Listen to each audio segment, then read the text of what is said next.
La fluganta elefanto, fabelo de la bhila popolo.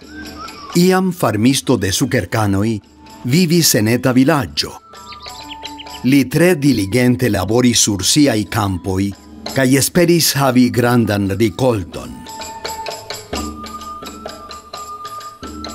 Iun matenon li rimarkis ke granda parto de liaj plantoj malaperis.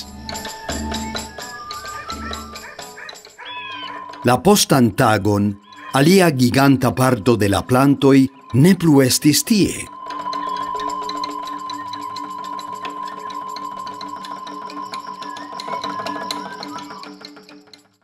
Ĉi-vespere mi ne enlitiĝos por vidi kiu manĝas miajn sukerkanojn, la farmisto diris al si mem.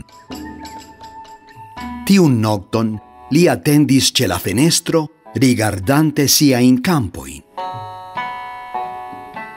Kiam la luno ekaperis, li vidis etan punkton pli grandiĝantan en la ĉielo. Tio estis elefanto kiu flugis rekte al lia kampo.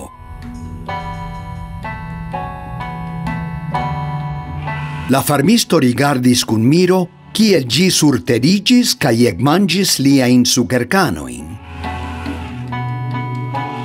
Li piedpinte eliris kaj atendis ĝis la elefanto finis manĝi.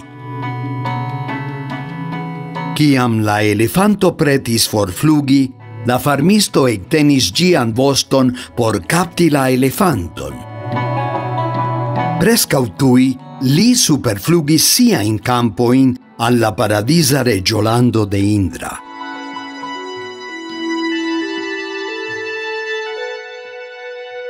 La paradiso estis plenplena de belaj birdoj kaj floroj. La tero estis kovrita de arĝentaj herboj kaj valoraj juveloj. La farmisto baldaŭ trovis la reĝan palacon kaj ekparolis kun Indra. Via elefanto flugis malsupren kaj manĝis ĉiujn miajn sukerkanojn. Mia rikolto estas detruita, diris la farmisto. Mi tre bedaŭras. Bonvolu preni kion ajn vi volas el mia reĝolando. Mi nepre atentos ke ĝi ne plu malsuprenflugu kaj difektu viajn plantojn, diris Indra kaj benis la viron, por ke li havu sekuran vojaĝon hejmen. La farmisto prenis 2 manplenojn da juveloj kaj reiris hejmen.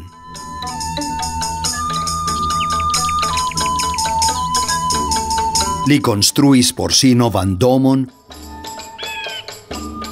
kaj fariĝis riĉega viro.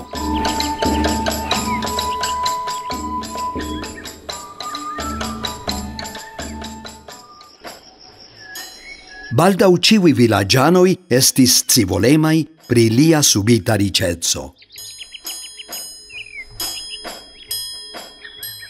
Iun tagon kelkaj vilaĝanoj vizitis la edzinon de la farmisto.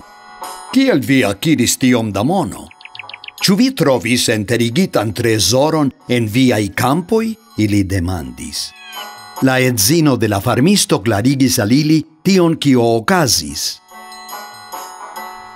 Tiun vesperon la vilaĝanoj decidis mem malsupren allogi la elefanton. Kiam ni atingos la paradizon, ni prenos pli ol nur 2 manplenojn da juveloj, ili diris. Ili priplantis kampon per sukerkanoj, kaj efektive la elefanto malsuprenflugis iun nokton. Unu vilaĝano kaptis ĝian voston, kaj baldaŭ estis ĉeno da vilaĝanoj flugantaj malantaŭ la elefanto.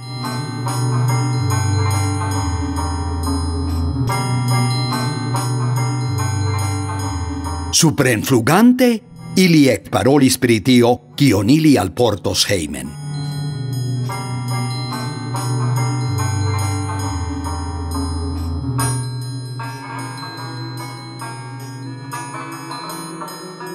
Finfine alvenis la vico de la vilaĝano tenanta la voston de la elefanto.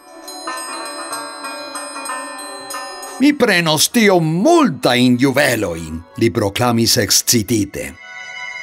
Li etendis sia in bracoin, maltenante la voston de la elefanto.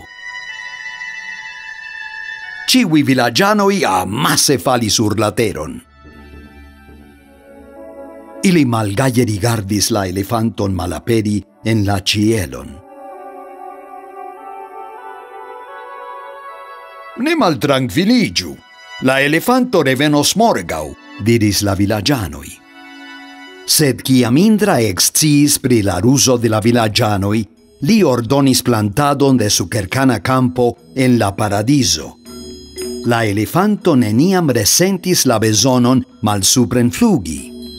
La villagianoi attendis dum multai noctoi rigardante la cielon, sed la elefanto neniam plu revenis.